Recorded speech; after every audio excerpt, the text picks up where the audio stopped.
Okay. All right, everybody, we're going ahead and get, are you ready to go? Okay, we're going to get you started for our March 3rd Rotary meeting. I just want to remind the members who are in attendance that the rules that the board voted for was that even though we're social distancing, we are supposed to wear masks. So you must set a good example of those who are watching us on Zoom, whether or not we follow the rules. Okay, first thing we have is the invocation. I'm going to play again, sorry. I'm just going to write down. Pledge allegiance, you're right. I'm rusty. Okay, I haven't had an in-person meeting in a while. So, there you go.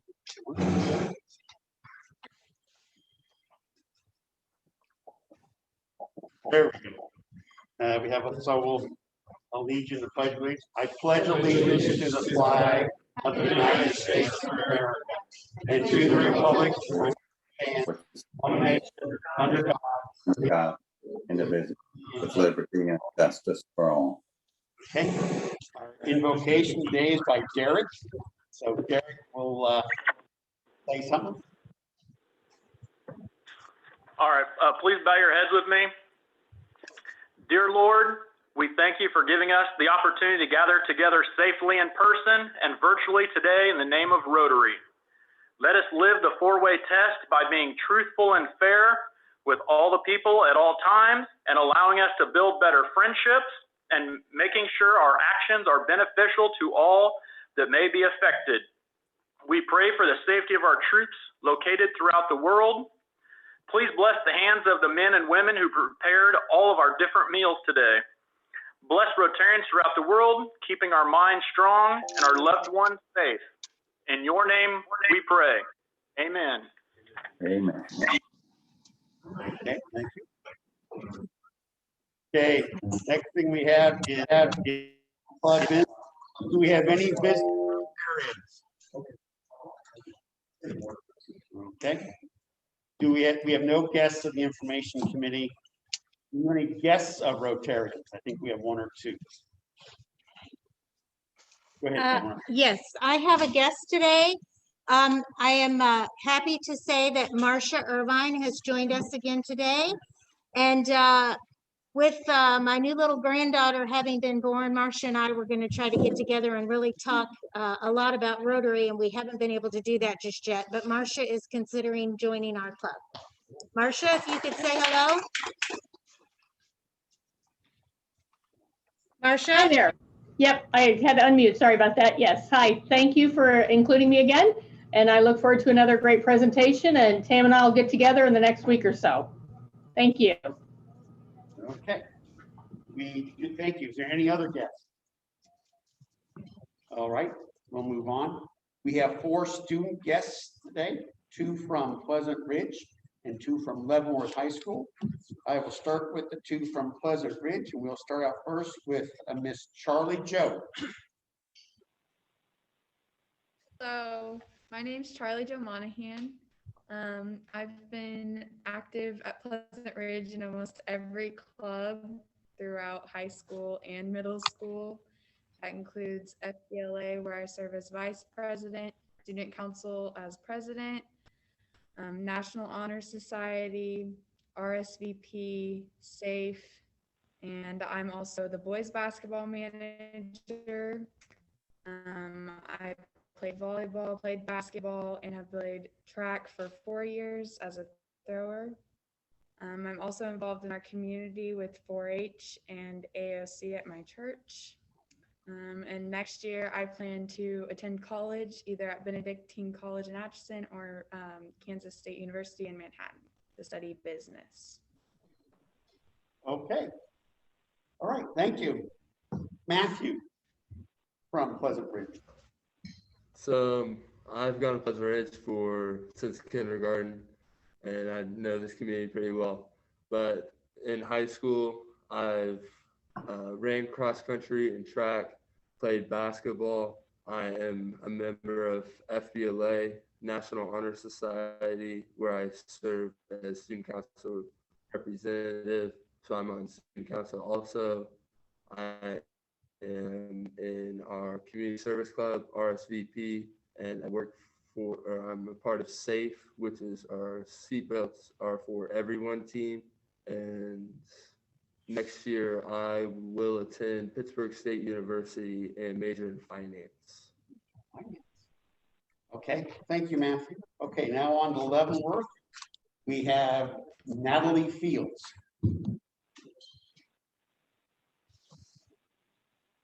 Hi, I'm Natalie. I have lived in Leavenworth for all of high school except for 7th grade. I was homeschooled, but I'm a military child, so I've lived pretty much all over. In school, I'm involved in book club where I serve as the president, French club where I serve as the president. I'm in National Honor Society. I am the co-head of the National Honor Society tutoring program. I'm in mentoring, Horizon Scholar, and next year I plan to attend Wichita State University, majoring in first science and criminology. Cool. It's a great school. I graduated there in 1980. It's a great school. Okay, Adrian. It's actually Adriana, but Oh, sorry. you're okay. And then I've been in Leavenworth my entire life. I went to St. Paul Lutheran School until 8th grade, and then I've been at Leavenworth all 4 years. I've ran cross country, track for 3 years, and then I play soccer.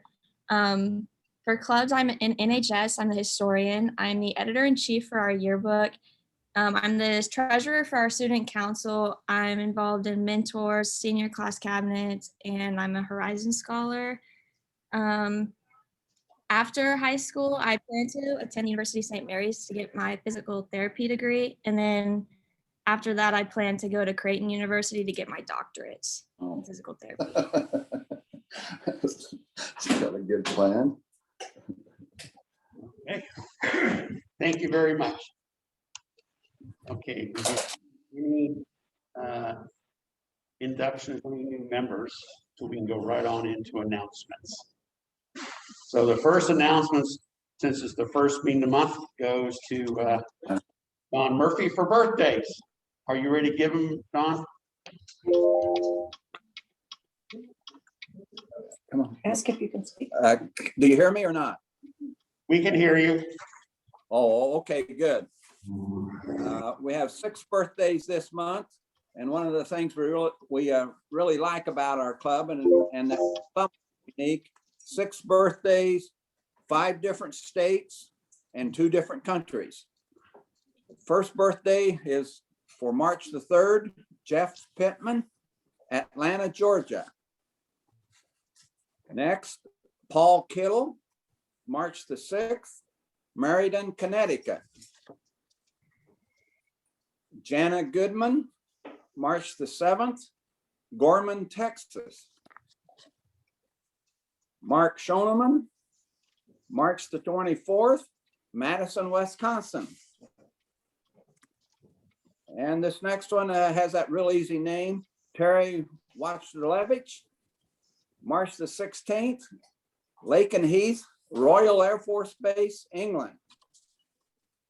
And then finally, Jonathan Riddell, March the 27th, Kennesaw, Georgia.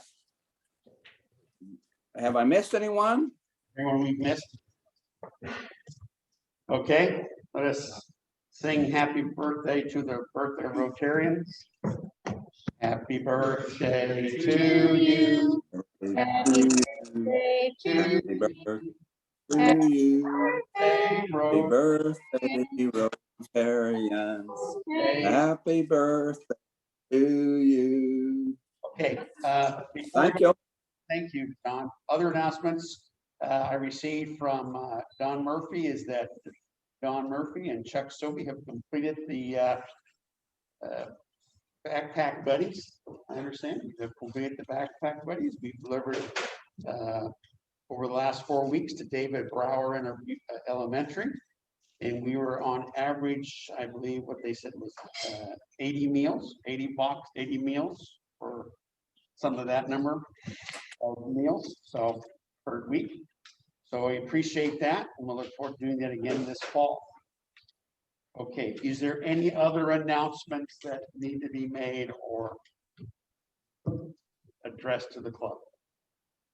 Yes. The food locker I've coordinated for the 16th of April, which is Friday. We'll do it for Catholic Charities. Do it from 9 o'clock in the morning to 3. I need a minimum of 6 people, and I'll be there all day with them. When I get 12, that even makes it better, but at least one person per hour.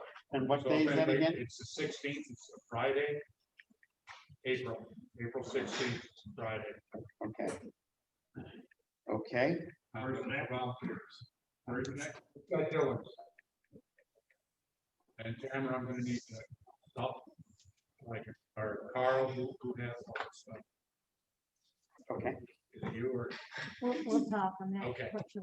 So anybody who would like to help with Operation Food Locker on 16 April at Dillon's, please let people know. And we'll gladly need some volunteers, 1 or 2 people. You refer to 2 every hour? Yeah. 2 every hour, okay. We use your free response to that, so good. I do know Don Weston has something about the 20th Street cleanup. I guess she's gone, okay. And then, any other announcements? Okay, if there are none, Cameron. Oh, I'm sorry. I do have an announcement. I'm sorry. I was trying to get my plan here. Just mark your calendar. 20 May will be the over-the-counter medicine drive. That's on a Saturday, and I will need 2 volunteers per hour. I think total of 16 usually does us, and more to come on that. And the second announcement that I have is from Stan Cherry. Stan Cherry just wanted to remind everyone that we would have a Relay for Life team this year. We're going to have 4 folks that are doing the Relay for Life. I believe Tom, myself, Stan, and Ellen. Are you participating this year? Ellen Bogdan? Yes, I am. Okay, thank you. I just wanted to make sure. So it'll be Stan, Tom, Ellen, and myself, and we will be on that team collecting money for the American Cancer Society. That's it. Thanks. Okay. Any other announcements? Any other alibis? Okay, if not, I will turn the meeting over to Blake Edwards to talk to her about our guest speaker today. Blake Waters, sorry. Hi, everybody. Great to see you again today. I'm loving this weather. Looks like our numbers are increasing. So those of you who may not know me, I'm Blake Waters. Been a Rotarian for about 10 years. Larry Martin, he was my sponsor. I haven't seen you for months. Great to see you. I'm president of First State Bank and Trust in their Baser market down there. It's my privilege and my honor to introduce you to a good friend of mine, Angie Hundley. She is an inspiration to everybody she comes across. I purchased her book when it first came out. If you've not heard about her book, you'll hear more here shortly, but I highly recommend it. She's a philanthropist. She gives a lot of her money that she gets from the sale of the book back to Halo. I don't even take away your thunder here, Angie, but let me tell you a little bit about this fine woman's background. Giving up has never been an option for Angie Hundley. She's overcome an array of circumstances and events that would leave many others lost and in despair. Angie used each negative circumstance in her life to fuel her drive to be more than what the low success rates for foster children would allow. In her debut book, A Recipe for Bad Lemons, Angie gives a glimpse of what determination and grit can get you.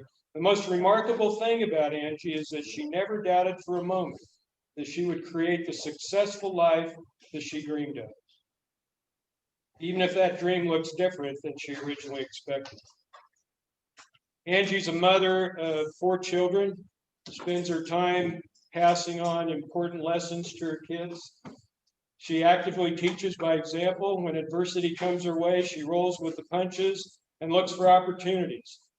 Her greatest so far presented herself during a fateful meeting with an old friend who later became her business partner of a successful multi-million-dollar per year business. When Angie was a little girl in the throes of the foster care system after being abused and abandoned, she never anticipated just how successful she would become. The lessons Angie shares are poignant and adoptable. If you have ever thought that you couldn't be more than the adversity you're currently in, then get to know Angie. Her perseverance and resilience will inspire you and perhaps be just the motivation you need to make your own batch of lemonade. This hardworking lemonade maker enjoys working out, baking, and spending time with her kids and friends. In her spare time, she loves traveling to her vacation home to soak up the serenity of the ocean.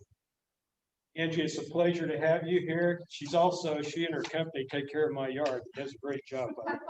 So welcome, great to have you. Thanks for being here. Thank you, Blake, for that nice warm welcome. Funny story, I went to Branson with my children, was that last summer? And we're hanging out, and all people run into Blake. We were in a tornado shelter, and they had the sirens going off, and we were all hustled into some little hallway room that was kind of scary, and then there's Blake Waters. I was like, oh wow. So Blake ended up joining my family, and we ended up having a nice little lunch, and it was really cool. So kind of have that little personal touch with Blake. But so I'm a fellow Rotarian. Back in the day, I was part of Rotary, so some of you guys may remember me from being in Rotary.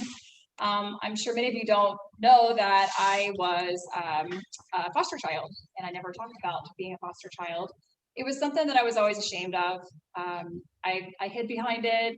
I just wanted to power through life and kind of forget that it ever happened. But one day I thought, I want to give back, because I know that I couldn't be a foster mother.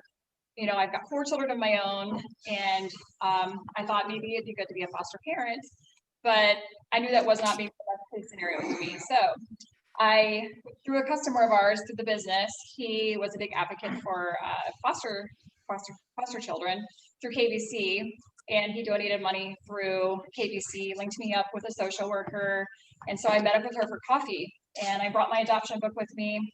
I set it down, and we visited, and we opened the book, and she was completely amazed that the pieces of paper in that book from 1988, 1989 are the exact same pages that the foster care organization uses today for kids who foster out or get adopted. And that alone floored me. But the most impactful piece of that meeting that I had with her was that she told me that the success rate for foster children is 5%. And I left there that day, probably didn't sleep for a couple of days. That number, it sat with me. And I thought about my own situation and what I had been through, what I endured over the years, and myself being silent about being a foster child. I thought, this is my time to be a voice. And so, again, I knew I couldn't be a foster parent. The minute I couldn't save a kid that came in and that situation went away, I felt like that would probably be very difficult for me. So I'm like, what can I do? And so I sat down, I'm like, I'm gonna write a book. And sat down that day, made an outline, and worked on it a little bit. I'm sorry, say again, just a sec, let me mute this. I didn't hear what you said. Oh, yep, that's fine. Thank you. Thank you. Okay, so anyways, or is that oh yes, I started writing my book. Yes, thank you. Yes. Okay. So I sat down, did the outline for my book, and wrote about 30 pages of it. But then meanwhile, we moved our business from Lansing out to Baser, so things got a little hectic. Again, I have 4 children, so so that kind of got put on the back burner. 2 winters ago, I said, you know what, I got to finish this goal of mine. And so I sat down and finished this book. And as I started writing the book, what I realized is that it really opened up my eyes to a lot of things that I hadn't thought about in 25 plus years. And so, I wrote about my childhood, and my childhood is entailed kind of a sad circumstance, and Blake has read my book and understands, but it's very raw. I detail it out very raw because I think it's important to understand the level that I went through as a child, the hitting rock bottom, to feeling that lonely, suicidal isolation. There's many of us walking around that you don't even know who've dealt with some of that stuff. And so my parents had gotten divorced. I was 6 years old, and my mother had this boyfriend who came into our home and moved in right away. He was caring for my sisters and I was the oldest. I have a sister that was 1 year younger than me, and then I had a little sister who was about 2 at the time. And he moved in with us, and one night, laying in bed, he pulls me out of the bedroom and takes me into my mom's room with him and introduces me to adulthood. And it was, for many reasons, 7 years old, should never have happened. But I was scared. You know, you do what you're supposed to do because, you know, I'm 7 years old. And I knew it was wrong. It went on for about a year. He took turns between my sister and I that was a year younger than us. And then one day my sister, who was in kindergarten, I was in first grade, she had some medical issues. And her teacher had called my mom to address the medical issues. And my mom showed up at the school and dropped medicine off, didn't care, didn't ask about how my sister was doing, and just kind of rolled on out. That drew some red flags. So they pulled me out of class and they're like, hey, we talked to your sister. We know something's going on at your house. We want to hear you tell us what's going on. And I just unloaded it all. Our entire family secret came out that day. And we sat in that counselor's office for the rest of the day. That night, we went to our first foster home. And my mom, my baby sister, came to the elementary school. My mom raging, you know, saying terrible words, didn't believe what was going on. We went to a foster home that night, and that was the start of my foster care journey. And I was in foster homes for about 18 months. The first foster home that I ended up in, all three of us were together. We were there about a month, and then my little sister, she left and went on to her second foster home where my sister and I stayed. And so that was very difficult. And I started looking at my life, and I'm like, one by one, my dad's gone, my mom's gone, now my baby sister's gone. My sister and I, we were still together. We traveled the next few foster homes. By the fourth foster home, we got separated. And so that was my rock bottom. I went from having a family that I knew wasn't healthy, wasn't normal, but it was all I knew, to having nobody. And I was lonely. I was suicidal. I was living out of a trash bag. And you know, you live with a family and the social worker shows up, and next thing you know, you're off to the next family. You don't know why you're leaving, you just leave. And it's heartbreaking, and you feel like nobody loves you, you have no value. What did I do wrong? And so all those old feelings of what I dealt with came back as I was writing my book. So today it's nice because I get to meet with social workers, as I was telling Blake, and Child Protective Services, and I get to share some of my experiences from the raw side of it, not from the educational piece of it that social workers are trained to deal with, but from the actual side of it, from my perspective, which is nice that they can hear that. But what I recognize is that I have a gift, and my gift is that I have the gift of survival. I'm not a victim, I'm a survivor. And unfortunately, 95% of foster children are victims. And those victims are prodigy of abuse, drugs, prostitution, poverty, and it's hard to cycle those mentalities out. And I can speak from my own perspective. My two sisters, one dropped out of high school, got pregnant, one dropped out with drugs. I was the only one out of the three of us that felt this overwhelming drive to cycle it out. And I can't really explain what that was. People ask me this all the time, but the one thing I can say is that I recognized very early on that I had value. And that value came from my grandmother. When I was going through my foster homes after I got adopted, she always reached out, how are you doing? How's life? What's going on with you? How are you going to move on to whatever you want to do? And so that got me into this why to how conversion of life. We all have been there. Why is this happening to me? You know, why did my mom abandon me? Why did in my book, I talk about these things. Why did I have a fatal car wreck to where I couldn't drive? Why did I have a son who had a heart condition that barely lived?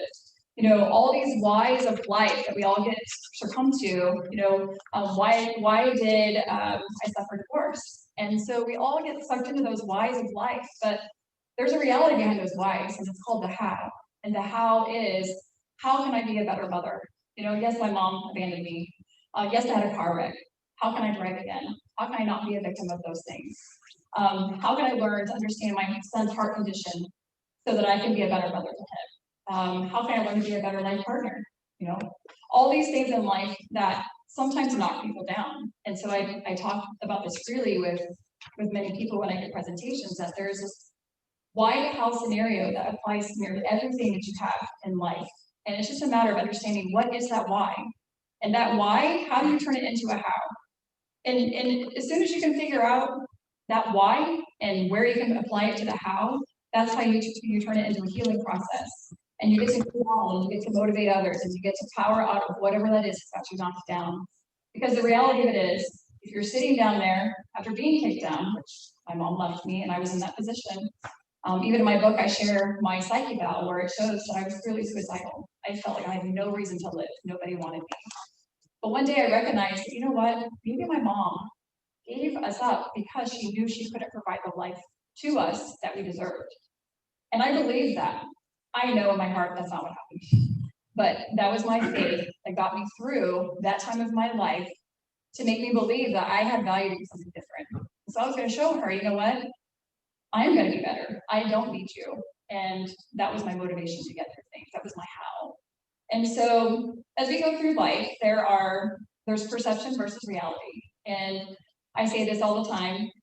We all see things, and what we believe we perceive as being truth. But as you guys all know, and some of you have known me over the years, it may have appeared that maybe I grew up with normal parents, lived in the same lifestyle as somebody else, but we all harbor a secret. We all harbor things in our life that's gotten us where we are today that makes us who we are.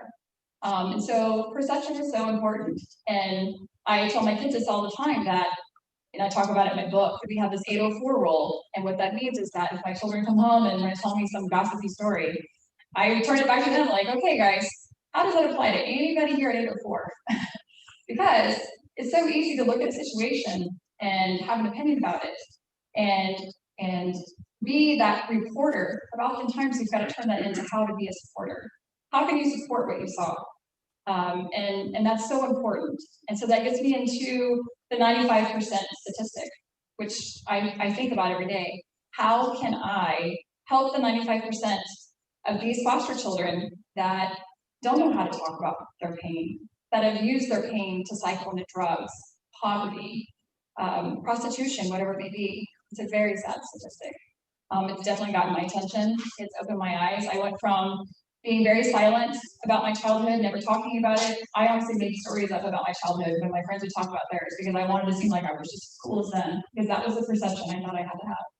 And I recognized one day that I need to take this voice and I need to help the others who don't know how to speak, who are still hurting and don't know how to get out of that 95%. And so my message to you today is find a way to help. There's children out there, there's adults that you may not even know that have been through what I've been through, who have a story much like mine. If you see somebody that seems troubled, be that supporter, don't be the reporter. How can you help this person? How can you get involved? How can you be a voice to help these children who are walking around with trash bags, who don't have a voice and can't control the choices that are being made by the adults that are supposed to be caring for them? And my book that I wrote, although my first chapter is dedicated towards the foster care, and again, as I said, it's pretty raw, like I'll tell you, it's pretty tough to read, but it's the raw truth. And sometimes I think it's important to understand what somebody goes through to see how they can cycle it out and become whatever they want to be, because we all can get there. I can't, it's not an option, because everybody can have whatever they want if they want it bad enough. And so, again, my proceeds for my book go to Halo Foundation. I send a check to them every month.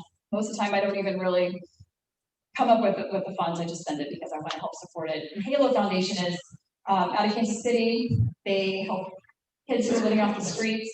If you've ever gone down there or want to volunteer, it's a very sad situation. I've walked in there and seen kids coming in and getting a backpack that are full of commodities, the things that we take for granted: toothbrush, toothpaste, soap, hair, whatever.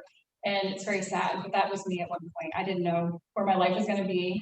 Some of these kids who were homeless ran away from foster care. And trust me, that was probably an option for me at some point, because I'm like, nobody cares, what's the point of this? And so thankfully I was able to be adopted out and got my life turned around, and I'm very grateful for that. And I just ask if you guys have it in your hearts, reach out to a foster care organization. There's so many out there. There's CASA here locally. There's the Guidance Center has their own KBC program. There are tons of kids that are in the program right now that are struggling and are the 95%. And if we can reach out to one kid and inspire and let them know that they have value, then that's one more kid or one more person that's cycled out of the things that we report that we're not supporting. Do we have any questions? I'm gonna jump ahead real quick. You know, Angie, I'm so amazed. First of all, it's an inspiration to me to have a local citizen, a baser, writing a book. And I was telling Angie, we do LinkedIn and all that, Amazon and all that. It's everywhere. I mean, it looks to me like it's going crazy. So thank you for giving back, passing it forward, as they say. But my question is, when I met your family down there at Branson last time, it was fun, great people. And I was so impressed by your family. And hearing you talk and having read your book, so many people let those kind of experiences pull them down into depression, insecurity, lack of confidence, all these things.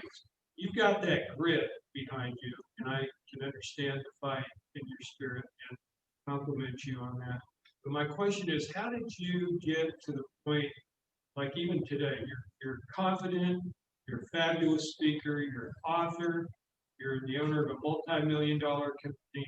How did you raise yourself up to have that confidence that is exhibited so well today versus letting the bad things pull you down, just like your book says, the recipe for bad limits? And how do you communicate that to your kids? Your kids look very confident.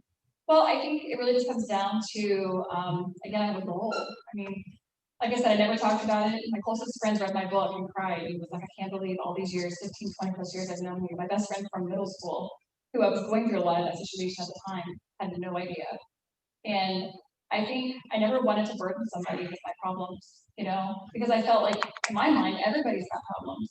So how is mine any different from yours or yours or yours? And so, and that's probably that whole reporter thing that I tell you about with my children. And so I think, you know, it's all about perspective and what you see.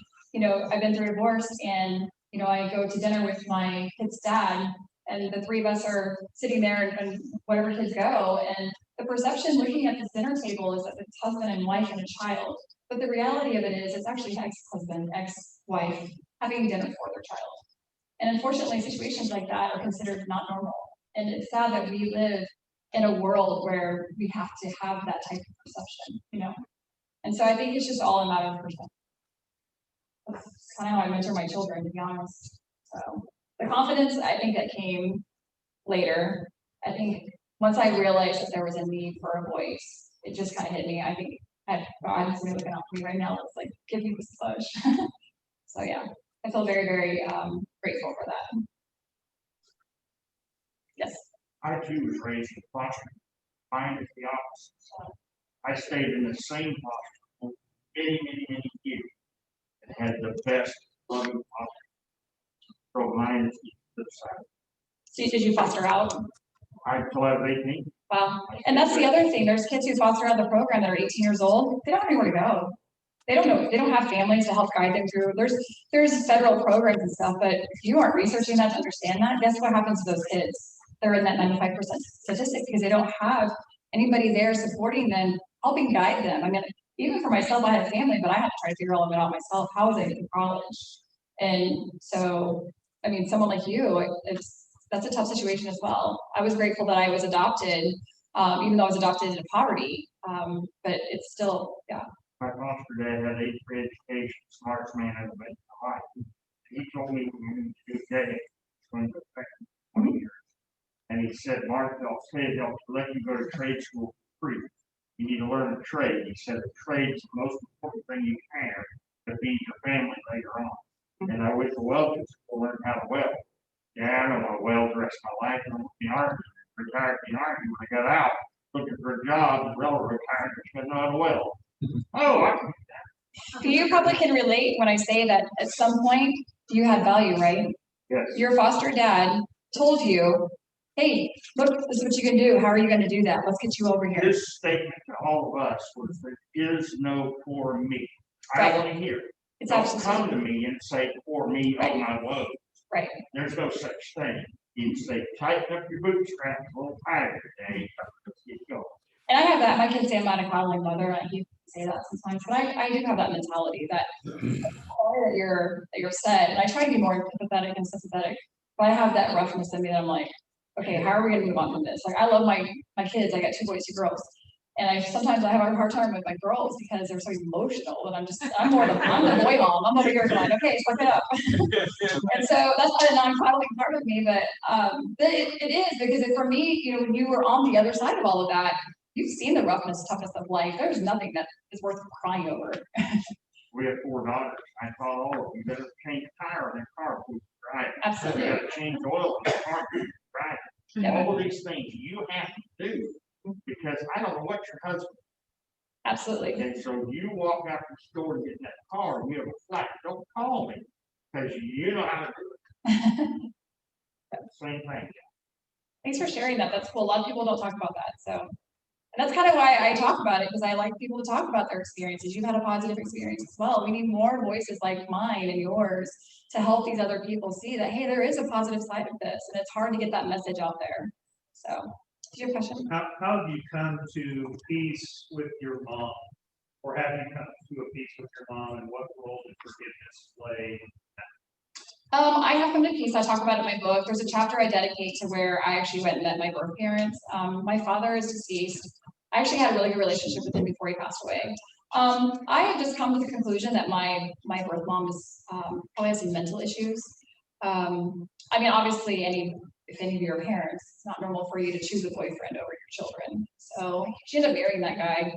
And it's crazy. I talk about my book, but I don't want to spoil it. You guys get it. But she actually admitted that on his deathbed, he finally admitted to her what he did to my sisters and I, which he denied all along, and she took his side. And she still had so much compassion and love for that man, because she felt like he did the most noble thing, admitting this on his deathbed. But I just looked at her like, she's crazy. And like, as a mother, I don't understand that. I'm sorry. But I've come to peace with it. I actually have a really wonderful relationship with my mom's siblings. They've all kind of disowned her. Very loving Christian-based family. And I'm very fortunate that I've gotten to rekindle a relationship with them. They call me up, it's Aunt Mildred, Aunt Lily, and you know, it's like we've never had that separation. It's amazing. One of them was even a professor at University of Arkansas. And so it's nice to see that I have some strong background of education and grit, and just, because I always wondered, like, where do I get this from, this drive? So, yeah. Iola, Kansas is where I went to foster care.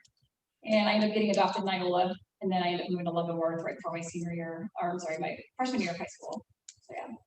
My sister got adopted by a family here in Leavenworth, and so over the years, while we were separated, my parents, and all of our parents had an open adoption arrangement where we all wrote letters to each other prior to cell phones. And so I have, in my adoption book, I've got all these letters that we wrote to each other over the years. But during the summer, I would come visit my sister. And one summer, I stayed the entire summer. Well, during that summer, my adoptive parents had decided to move to another town, and I'd already moved so much that I just wasn't ready to move again. And so I somehow, I don't even know how, because as a mom, my kid came to me and said, yeah, I'm gonna go live with this person. Okay, right, no.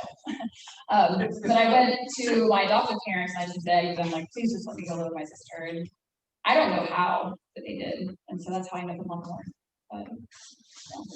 Any questions from our Zoom attendees today? Pam, can we just, I don't know, maybe I missed it. Could I just get what the name of her book is? Oh yeah, you know what, sorry about that. So my book is called A Recipe for Bad Lemons. I have a website, it's angiehundley.com. There's a link on there that you can purchase the book. Again, the book sales go to Halo Foundation. And there's some testimonials on there. There's some interviews and podcasts I've done if you want more information or other questions about it. But yeah, everything's on my website. You can purchase the book and everything from there. So. Thank you. You're welcome. Anything else from our Zoom attendees?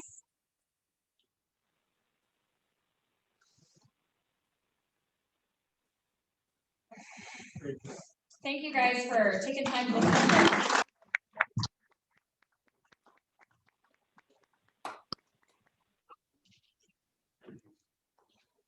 Right. Very inspiring speaker. Okay, now we will move on to, is there any alibis or anything we forgot? I want to say that our next meeting is the 24th of March. because the 17th of March, when it was scheduled, is going to be St. Patrick's Day, and there'll be a parade going on outside during our meeting. So Heritage Center's asked us to move it, and we have moved it back to the 24th of March. But we will also have our regular scheduled meeting on the 31st of March. Both of them will be a Zoom/live in-person type meeting. And Blake had assured me we got some pretty good speakers coming up. We do. I guess our next speaker is going to be from the new Kansas City Monarchs. So that will be an interesting presentation. Okay, if there is no more. One more. I'm sorry. Tim, I have mailed out all the invoices for the Super Bowl squares, and so if you didn't get one, let me know, and I'll make sure you get one. Okay. Okay, here we got the Super Bowl squares bills have been mailed out. Please remit the funds as quickly as you can. Helps make the bookkeeping easier. Okay, I think that's it, except for the four-way test. Is that correct? Yes, that is correct.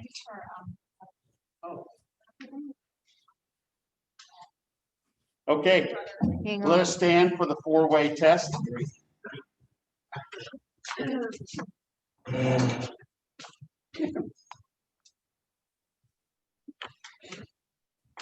Of the things we think, say, or do. First, is it the truth? Second, is it fair to all concerned? Third, will it fulfill goodwill and better friendships? And fourth, okay, I appreciate everybody coming, both here and on Zoom, and again to our speaker and our student guests, and we'll see you March 24th. Same place, same time. Thank you very much. I'm good. We just finished. Rolling.